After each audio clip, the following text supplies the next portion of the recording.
Magandang umaga, Pilipinas. Alamin natin ang magiging lagay at taya ng panahon ngayong araw ng Huwebes, June 11, 2026. Para sa ating synoptic equation, wala nga tayong namomonitor na low pressure area o bagyo sa loob at labas ng ating Philippine area of responsibility na maaring makaapekto sa ating bansa. Ngunit patuloy na nakakaapekto ang southwest monsoon o hangin habagat na nakakaapekto dito sa western section ng Northern Luzon.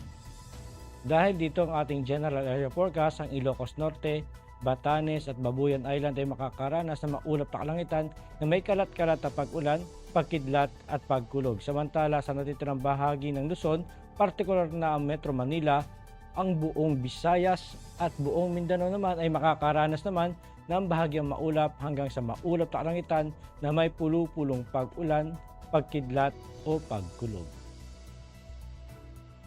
Para sa ating flight level wind shear dito sa 2,500 to 5,000 feet, asahan natin na mas dominante ang southwesterly wind flow at ang pagbugso ng hangin o taglay na lakas na hangin ay maaring umabot ng 10 hanggang 20 knots lalo na dito sa may Northern Luzon. Samantala sa natitirang bahagi ng ating bansa, asahan naman natin ang taglay o lakas ng hangin na 5 hanggang 15 knots.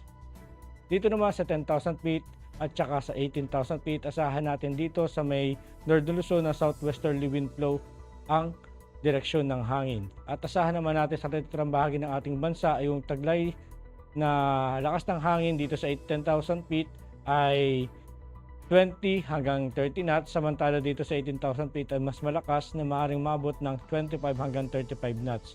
Asahan din natin dito sa may Southern Luzon hanggang sa may Mindanao na ang direksyon ng hangin ay manggagaling dito sa may southeasterly.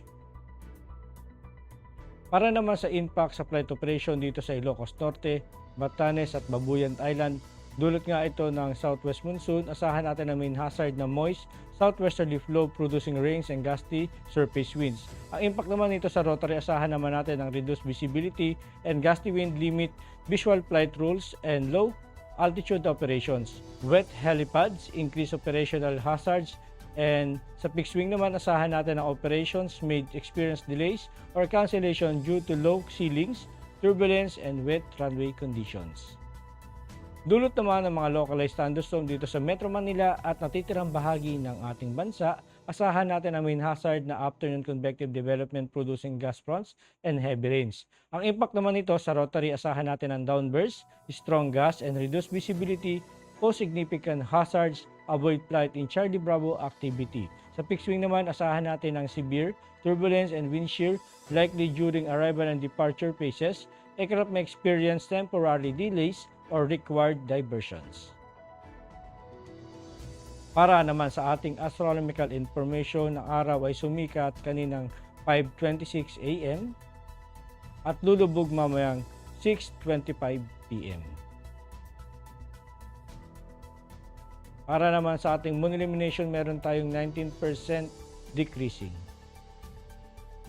Para maging updated sa lagay at taya ng panahon, i-follow lang ang aming official social media accounts ng Air Force Weather Center. At yan lang po lagay ng ating panahon ngayong umaga at sa ngalan nga po ng aming commanding officer na si Colonel Alvin John Cugador Pop Jesse. Ako si Staff Sergeant Edmar B. Sagadraca Jr., Philippine Air Force, Weather Broadcaster ng Air Force Weather Center. Muli magandang umaga at maraming salamat.